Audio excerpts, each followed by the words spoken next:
اعوذ باللہ من الشیطان الرجیم بسم اللہ الرحمن الرحیم۔ قصص الانبیاء، اللہ کے کلیم حضرت موسیٰ علیہ السلام کا واقعہ اس ساول آپ کی خدمت میں پیش خدمت ہے۔ یہ 1520 قبل مسیح کی بات ہے۔ مصر پر فرعون بادشاہ مرنفتہ ثانی کی حکومت تھی۔ بعد میں اس کا نام منفتہ ابھی لکھا ہے۔ وہ والد رمیس کے بڑھاپے کی وجہ سے عملاً حکمران بنا ہوا تھا، خدائی دعوے دار تھا۔ یہ بادشاہ بڑا ظالم و جابر تھا۔ اس نے بنی اسرائیل کو اپنا غلام بنا رکھا تھا، حالانکہ وہ حضرت یوسف علیہ السلام کے زمانے سے وہاں پر رہائش پذیر تھے۔ حضرت یوسف صلی اللہ علیہ وسلم نے اپنے والد حضرت یعقوب اور اپنے بھائیوں کے لیے ایک قطعہ زمین اس وقت کے فرعون بادشاہ ریحان بن ولید سے حاصل کیا تھا۔ حضرت یعقوب کی یہی نسل بنی اسرائیل کہلاتی ہے، جو مصر میں خوب پھلی پھولی۔ یہ لوگ حضرت یعقوب کے دین کے پیروکار تھے، چنانچہ اس وقت اللہ کے نزدیک یہ سب سے بہتر جماعت تھی۔ انہوں نے فرعون کو سجدہ کرنے، اسے اپنا رب ماننے سے انکار کر دیا۔ اسی وجہ سے بادشاہ اور اس کے حواری ان پر ظلم و ستم کے پہاڑ ڈالتے اور ان سے گٹھیا کام کرواتے۔ یاد رہے، فرعون کسی خاص شخص کا نام نہیں بلکہ مصر کے بادشاہوں کا لقب تھا۔ تاریخی حقائق کے مطابق قبطی فرعونہ خاندان نے مصر پر یکے بعد دیگرے حکومت کی۔ سب سے آخری خاندان نے 332 قبل مسیح میں سکندر اعظم کے ہاتھوں شکست کھائی۔ اس کے بعد دیکھیں پھر کیا ہوتا ہے۔ جب انہوں نے 332 قبل مسیح میں سکندر اعظم کے ہاتھوں شکست کھائی، نام و نسب اور قرآن کریم میں ذکر حضرت موسیٰ علیہ السلام کا نام اور نسب مبارک یوں ہے: موسیٰ بن عمران بن قاہس بن آزر بن یعقوب بن اسحاق بن ابراہیم۔ حضرت موسیٰ کی پیدائش مصر میں ہوئی۔ حضرت ہارون علیہ السلام آپ کے حقیقی بڑے بھائی تھے۔ حضرت موسیٰ علیہ السلام کی دعا کی بدولت اللہ تبارک و تعالیٰ نے انہیں بھی نبوت عطا فرمائی اور حضرت موسیٰ علیہ السلام کا مددگار بنایا۔ اللہ تبارک و تعالیٰ نے حضرت موسیٰ علیہ السلام کی حیات طیبہ کے واقعات قرآن کریم کے مختلف صورتوں میں بیان فرمائے ہیں، کہیں تفصیل سے اور کہیں اختصار کے ساتھ، جبکہ آپ کا اسم مبارک قرآن پاک میں 128 بار آیا ہے۔ سبحان اللہ۔ فرعون کا خواب اور حضرت موسیٰ علیہ السلام کی پیدائش۔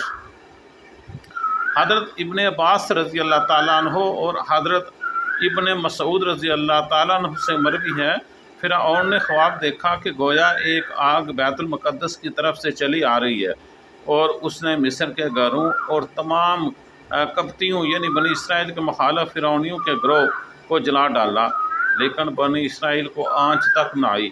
فرعون نے بیدار ہونے کے بعد اپنی ملکہ کے تمام کاہنوں، نجومیوں، جادوگروں اور دیگر ماہرین کو جمع کیا، سب سے اس خواب کی تعبیر معلوم کی، جس پر انہوں نے جواب دیا: بنی اسرائیل میں ایک بچہ پیدا ہوگا اور اس کے ہاتھوں اہل مصر کی ہلاکت ہوگی۔ ابن کثیر کی یہ روایت ہے۔ نیز بنی اسرائیل کے ہاں بھی شروع ہی سے یہ بات مشہور تھی کہ ان ہی میں ایک بچہ پیدا ہوگا جو بڑا ہو کر فرعون کا تختہ الٹے گا اور بنی اسرائیل کے پاس مصر کی باغ ڈور آئے گی۔ یہ خبر فرعون مصر کو بھی اس کے درباریوں نے پہنچا دی تھی، لہٰذا اس خواب کے بعد وہ مزید فکر مند ہو گیا۔ اس نے حکم جاری کر دیا کہ بنی اسرائیل میں پیدا ہونے والے تمام لڑکے قتل کر دیے جائیں۔ اس حکم کے بعد فرعون کے حواریوں اور اس کے سپاہیوں نے ہر ممکن اقدام اٹھا لیا کہ کوئی نومولد لڑکا زندہ نہ بچ پائے، لیکن اللہ کے فیصلے اٹل ہوتے ہیں۔ دیکھتے ہی دیکھتے بنی اسرائیل کے ہزاروں نومولد بچے ذبح کر دیے گئے۔ پھر ایک وقت وہ آیا جب قبطی سرداروں نے فرعون سے کہا کہ اگر بنی اسرائیل کے لڑکوں کو اسی طرح قتل عام ہوتا رہا تو ہمیں آئندہ خدمت گار ملنا مشکل ہو جائیں گے، پھر ہمارے یہ کم تر گٹھیا و غلیظ کام کون کرے گا؟ اس پر فرعون نے حکم جاری کیا کہ 1 سال چھوڑ کر بچے کی قتل کیے جائیں۔ انہی حالات میں حضرت موسیٰ علیہ السلام پیدا ہوئے۔ نجومی نے فرعون کو اطلاع دی کہ بچہ پیدا ہو چکا ہے۔ اس اطلاع نے فرعون کو بدحواس کر دیا اور اس کے سپاہ نے گھر گھر تلاشی شروع کر دی۔ حضرت موسیٰ کے بھائی حضرت ہارون سال امان میں پیدا ہوئے تھے، جبکہ موسیٰ علیہ السلام قتل والے سال میں پیدا ہوئے تھے، مگر اللہ نے ان کی حفاظت کا سامان اس طرح فرمایا کہ ان کی والدہ پر معمول کے مطابق آثار ظاہر نہیں ہوئے، جس سے فرعون کی چھوڑی ہوئی دائیوں کی نگاہ میں نہ آئیں۔ یوں ولادت کا مرحلہ تو خاموشی سے گزر گیا اور حکومت علم میں نہ آ سکا، لیکن ولادت کے بعد بھی قتل کا اندیشہ موجود تھا۔ اللہ تبارک و تعالیٰ نے اس کا حل بھی موسیٰ کی والدہ کی سمجھا دیا، چنانچہ انہوں نے بچے کو صندوق میں لٹا کر دریائے نیل میں ڈال دیا۔ ابن کثیر میں یہ روایت ہے۔ قرآن پاک میں ارشاد ہے، ہم نے موسیٰ کی ماں کو بے کی کہ اسے دودھ پلاتی رہے، اور جب تجھے اس کی نسبت کوئی خوف معلوم ہو تو اسے دریا میں بہا دینا، اور کوئی ڈر و خوف یا رنج و غم نہ کرنا، ہم یقیناً اسے تیری طرف لوٹانے والے ہیں، اس نے اپنے پیغمبروں میں سے بنانے والے ہیں۔ سورہ القصص میں یہ واقعہ ہے۔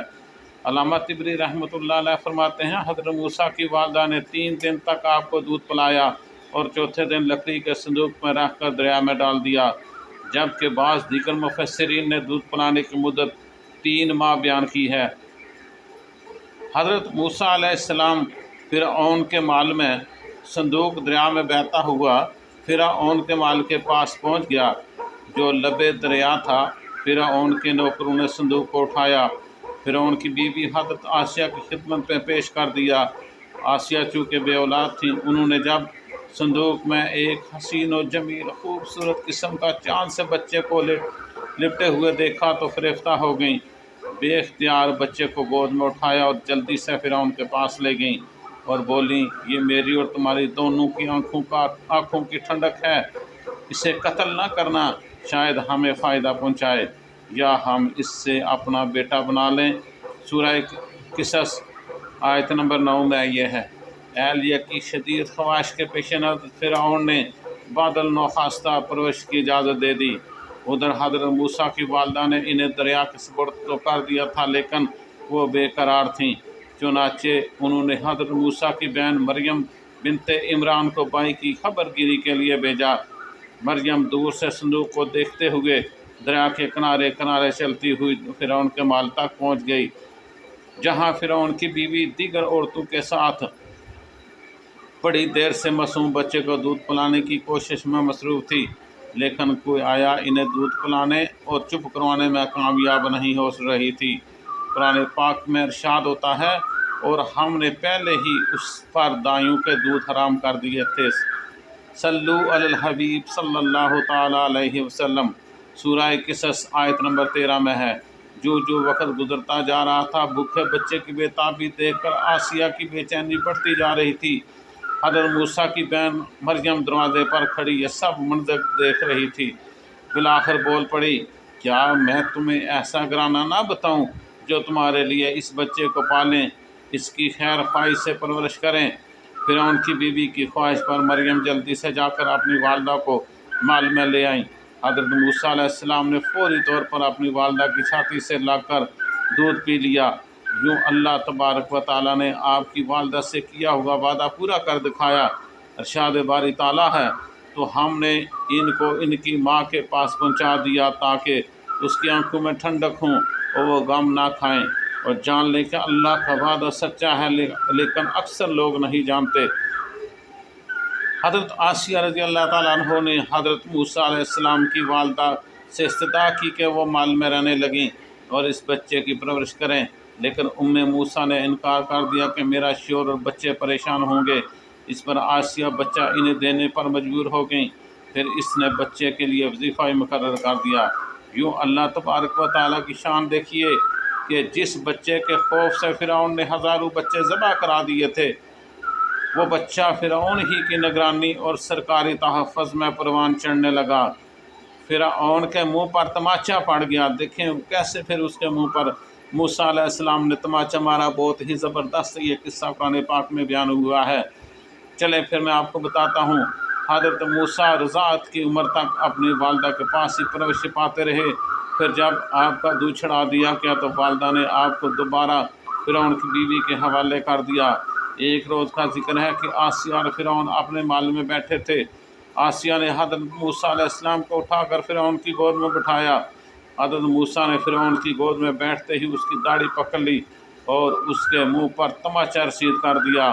بعض روایت میں ہے کہ ان کے ہاتھ میں ایک چھڑی تھی جس سے وہ کھیل رہے تھے، وہ فرعون کے سر پر दे मारी। फिरौन गुस्से में आग बबूला हो गया।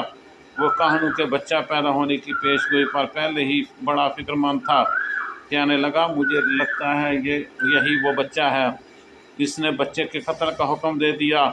आसिया देखकर सख्त परेशान हो गई और बोली, ये मासूम बच्चा है, इससे किस चीज़ की अकल नहीं है, इसने ऐसा नादानी में किया है।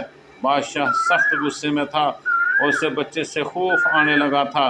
बोला, मैं इसे कत्ल करके रहूँगा। आसिया ने कहा, अच्छा आप ज़रा तवक्कुफ करें, इसका इम्तिहान ले लेते हैं, अभी मालूम हो जाएगा इसने ये हरकत नादानी में की या जानबूझकर। ये कहकर उन्होंने 2 तश्त मंगवाए, एक में तहकते हुए अंगारे और दूसरे में सुर्ख याकूत। फिर फिरौन से बोली, देखें अगर इस बच्चे में अकल हुई तो वो याकूत उठाएगा, वरना अंगारों की तरफ हाथ बढ़ाएगा। दोनों तश्त हज़रत मूसा अलैहिस्सलाम के सामने रख दिए गए। आपने याकूत की जानब हाथ बढ़ाए, लेकिन अल्लाह की हिकमत देखें कि हज़रत जिब्राईल अलैहिस्सलाम फ़ौरन उनके हाथ को अंगारों की तरफ बढ़ा दिया। आप रज़ी अल्लाह ताला अन्हो ने एक अंगारा उठाकर मुंह में रख लिया, जिससे ज़बान जल गई। आप सल्लल्लाहु अलैहि वसल्लम रोने लगे। फिरौन ने जब ये देखा तो खामोश हो गया और अपना फैसला तब्दील कर दिया।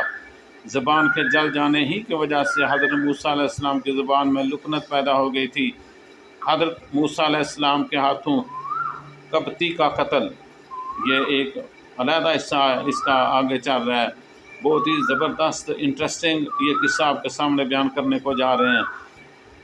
कुरान पाक में इरशाद है, और जब मूसा जवानी को पहुँचे और भरपूर जवान हो गए तो हमने इनको हिकमत और इल्म अता किया, और हम नेकोकारों को ऐसा ही बदला दिया करते हैं। हज़रत मूसा शाही महल में आसिया की ज़ेर निगरानी परवरिश पाते हुए जवान हो गए। आप नहायत खूबसूरत, ताकतवर, समझदार और दाना इंसान थे और मिस्र में फ़िरौन के लिए पालक बेटे के तौर पर मशहूर थे। इसी वजह से उनका रोब दबदबा भी बहुत था। हज़रत मूसा को इस बात का इल्म था कि फ़िरौनी कब्ती नहीं बल्कि इसराइली हैं। लिहाजा जब फ़िरौन उसके हवारियों सपा की जानब से इसराइलियों पर जुल्म ढाए जाते तो आपको बेहद दुख होता। अक्सर इस जुल्म के ख़िलाफ़ आवाज़ भी बुलंद करते और बेकसूर इसराइलियों की मदद भी करते। एक दिन हज़रत मूसा महल से निकलकर शहर का गश्त कर रहे थे। आपने देखा कि एक कब्ती किसी इसराइली को पूरी तरह ज़दोकोब कर रहा है। ये मंजर देखकर आप रुक गए। इसराइली ने जब आप सल्लल्लाहु अलैहि वसल्लम को देखा तो मदद के लिए पुकार उठा। हज़रत मूसा अलैहिस्सलाम दोनों के करीब गए और कब्ती को रोकने की कोशिश की, लेकिन वो जुल्म से बाज ना आया। आप रज़ी अल्लाह ताला अन्हु काफ़ी देर तक इसराइल को छुड़वाने की कोशिश करते रहे, लेकिन कब्ती किसी तौर पर उसे छोड़ने के लिए तैयार न था। आखिरकार आप अलैहिस्सलाम से ज़ब्त ना हो सका और एक मुक्का रसीद कर दिया, जिससे वो मर गया। हालांकि आपकी नीयत उसे मारने की नहीं थी। कब्ती के कत्ल की खबर फ़िरऔन समेत पूरे मिस्र में फैल गई, लेकिन किसी को कातिल का पता न था। सिपाही कातिल के तलाश में सरगर्दा थे। दूसरे दिन हज़रत मूसा फिर गश्त पर निकले। ख्याल था कि कब्ती के कत्ल के रद्द अमल का अंदाज़ा हो सके। अभी कुछ ही दूर गए थे कि देखा वही इसराइली किसी दूसरी कब्ती से झगड़ा कर रहा है।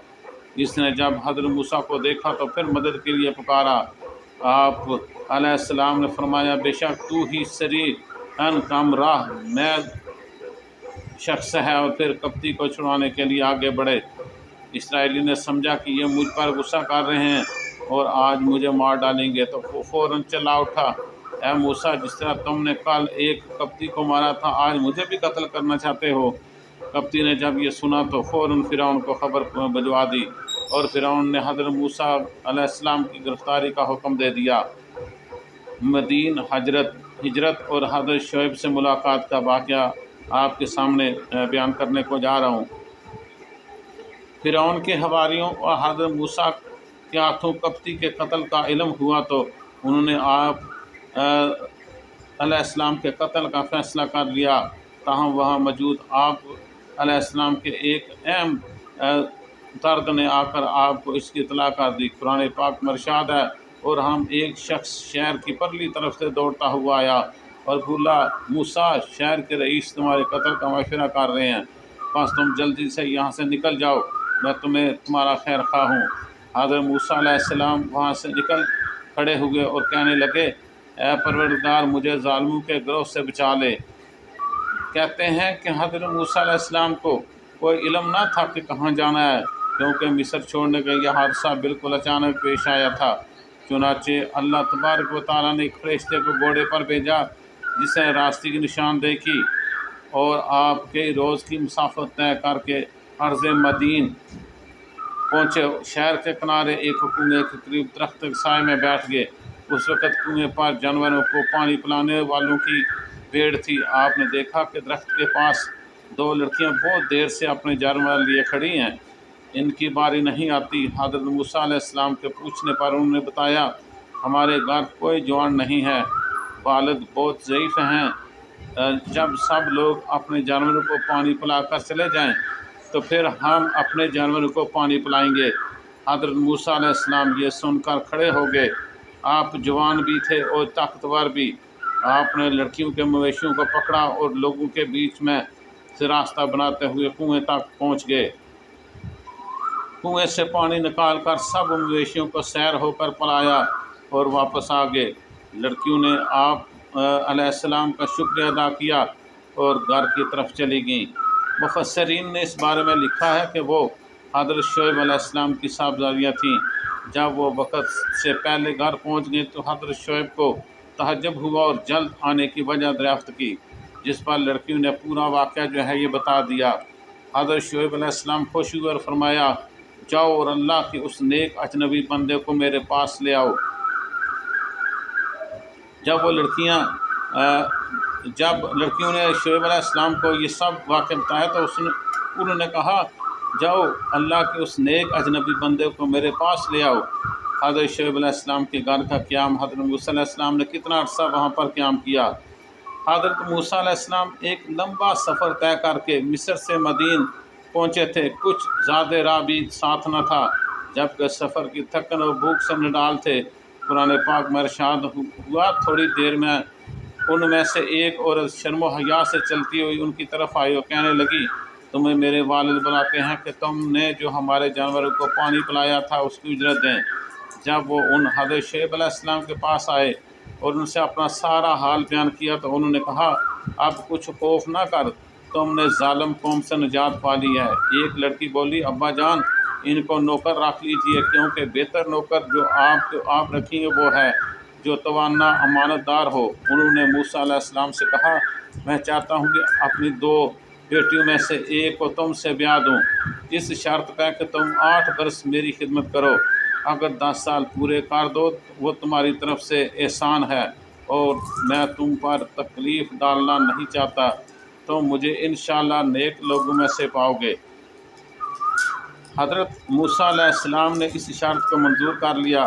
किस्सा मुख्तसरन ये कि आपका हज़रत शुएब अलैहिस्सलाम की एक साहबजादी से निकाह हो गया। जब 10 साल मुकम्मल हो गए तो आपने अपनी वालदा और बहन भाइयों से मिलने के लिए मिस्र जाने का कसद फरमाया और हज़रत शुएब से रुख़सत चाही। हज़रत शुएब ने अपनी साहबजादी के साथ कुछ माल मवेशी और ज़्यादा राह देकर रुख़सत किया। रास्ते में मुल्क शाम के बादशाहों से ख़तरा था, इसलिए आम रास्ता छोड़कर गैर मरूफ रास्ता अख्तियार किया। सर्दी का मौसम था और अहलिया के यहाँ वलादत करीब थी। फिर ये कि रास्ते से भटक कर दूर पहाड़ की मगरबी और दानी समत जा निकले। अंधेरी रात थी और बर्फानी सर्दी थी। इस हाल में अहलिया को दर्द से शुरू हो गया। हज़रत मूसा ने सर्दी से बचाव के लिए पत्थर से आग जलाना चाहिए, लेकिन पत्थरों के रगड़ने से आग रोशन ना हो सकी। चुनाचे परेशानी के आलम में इधर उधर नजरें दौड़ाने लगे तो कोई दूर पर आग नज़र आई। अहलिया से फरमाया, मैंने वहाँ आग देखी है, वहाँ जाकर तुम्हारे लिए आग भी लाता हूँ, और मुमकिन है कि कोई बंदा बशर भी मिल जाए जो रास्ता बता दे। तो इस तरह ये किस्सा जो है ये इख्तिताम पजीर हुआ। ये अब आपके सामने किस्से का एक हिस्सा मैंने आपको बयान किया है। दूसरा हिस्सा जो है वो चंद दिनों में आपकी खिदमत पेश किया जाएगा इंशाअल्लाह। अल्लाह तबारक व तआला ने चाहा तो वो जल्दी हिस्सा आपके सामने में पेश किया जाएगा। उम्मीद है कि ये किस्सा आपको पसंद आया होगा। आप इस वीडियो को लाइक भी करें और इसको शेयर भी करें, ताकि دوسرے لوگوں کو بھی حضرت موسیٰ علیہ السلام کے قصے کا پتہ چل سکے۔ آمین ثم آمین۔